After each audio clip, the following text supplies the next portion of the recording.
So in continuing on with our maintenance program, it's the end of the season and we're going to freshen everything up for next year. So let's talk about some cables. We've got a parachute handle and a fire bottle handle.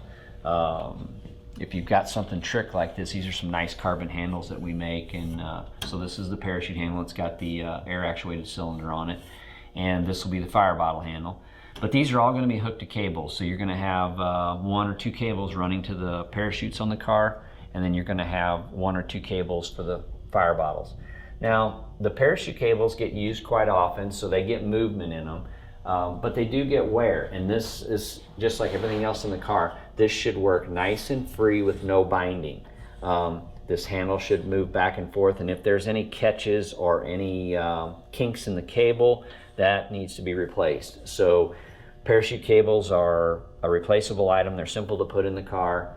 If this does not offer a smooth operation, it needs to be addressed.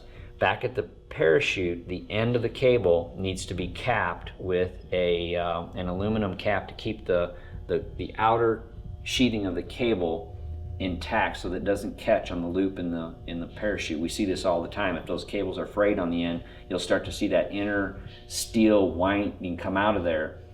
And what happens is when you pull the lever, the inner wire pulls in, but that outer sheathing will catch on the loop back there, and the parachute will not deploy. So we make these little aluminum caps, and they just slip over there and they thread right on the outer casing of the cable, and it keeps all that from happening. So you got a nice positive release on the parachute cable. Fire bottle cables, we talked about that in another video. If you guys want to search it, it's about maintenance for this stuff, but this definitely needs to be addressed. And this is if you want to search it, it's the one where we talk about taking the cables out and cleaning them and anti-seizing them.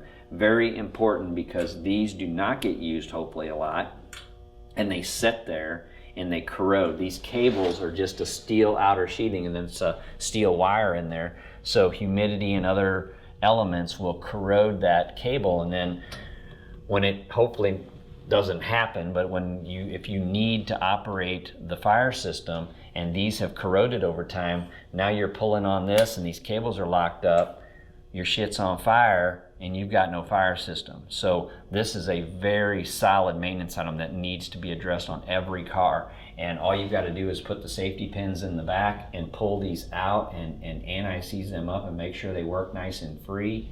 And so when it comes time that you need to use it, you got a functioning system instead of an, oh shit, these cables are locked up, now I'm in big trouble.